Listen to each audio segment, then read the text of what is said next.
Olá, meu nome é Jamile e eu vou apresentar minha pesquisa intitulada Desenvolvimento de Formulações Nanotecnológicas direcionadas à aplicação autoforética de cafeína em procedimentos estéticos, que foi orientada pela professora Daniele Santana. Primeiro, é importante destacar as principais insatisfações corporais que afetam a população atualmente. São elas a gordura localizada e a celulite, que estão associadas ao aumento do número e do tamanho dos adipócitos. A cafeína, que foi selecionada para esse estudo, é um ativo popular em cosméticos, mas ela possui características hidrofílicas que dificultam a sua penetração na epiderme devido à existência do extrato córneo, que tem características lipofílicas. Porém, existem estratégias que podem ser utilizadas para promover a permeação de substâncias na pele, como é o caso das microemulsões e nanosuspensões e da iontoforese. Ou seja, com a utilização dessas estratégias é possível aumentar a quantidade de cafeína que consegue penetrar na pele e fazer com que essa cafeína atinja níveis mais profundos, chegando na camada de gordura. Por isso, o objetivo desse trabalho foi desenvolver formulações nanotecnológicas direcionadas à aplicação iontoforética de cafeína em procedimentos estéticos. Agora, falando da metodologia, primeiro foram feitas 4 microemulsões, 2 com álcool benzílico como fase oleosa e 2 com carbonato de propileno. Essas microemulsões podem diferir na proporção de tensoativo cotensoativo fase oleosa ou na quantidade de água.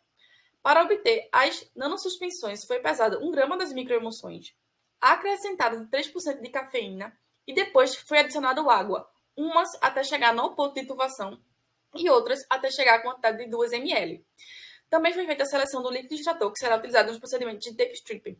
Nessa pesquisa foi estudado 5 líquidos extratores: metanol, água e metanol e água nas proporções 70-30, 60-40 e 50-50.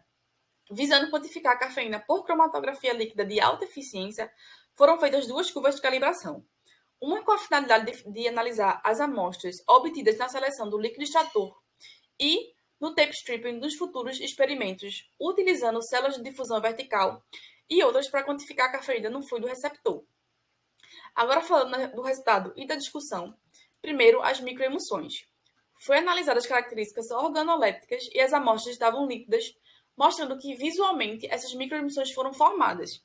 Essas amostras também passaram por um estresse físico, que é a centrifugação, e todas elas se mostraram resistentes.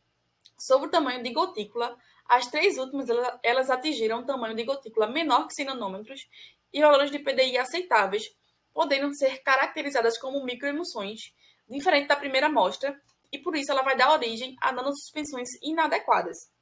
É importante ressaltar que essas microemulsões elas possuem uma baixa quantidade de água, o que afeta o seu uso no meio aquoso, que é a condição ideal para o emprego da iontoforese. Então, para contornar esse problema, foram desenvolvidas nanosuspensões, já que elas possuem a maior quantidade de água.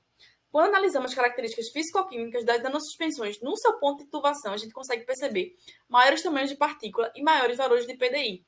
E acredita-se que isso acontece porque as partículas estão aglomeradas nesse ponto de tubação, por terem uma quantidade de água insuficiente para promover o desagrupamento dessas partículas. Então, quando a gente olha as características físico-químicas das nanosuspensões com 2 ml de água, é possível perceber que o tamanho de partícula e os valores de PDI diminuem consideravelmente. E a partir das condições cromatográficas que foram estabelecidas, foi preparado as curvas de calibração. A gente consegue perceber que as 2 curvas de calibração têm um coeficiente de correlação maior que 0,999, o que obedece ao critério estabelecido pela Anvisa. Com as curvas de calibrações estabelecidas, foi possível quantificar a cafeína que conseguiu ser recuperada no procedimento de tape stripping, usando diferentes líquidos extratores. Nas amostras com metanol, foi possível perceber a precipitação da cafeína, tornando elas inadequadas para a quantificação. As extrações feitas apenas com água, elas apresentaram um tempo de retenção atrasado, já que o tempo de retenção da cafeína é de 5 minutos. E também apresentaram uma baixa taxa de recuperação de cafeína. Já as amostras que utilizaram água e metanol na proporção 50-50 e 70-30, elas apresentaram um bom tempo de retenção, porém elas apresentaram uma taxa de recuperação maior que 100%, o que torna esses líquidos pouco confiáveis para a quantificação da cafeína.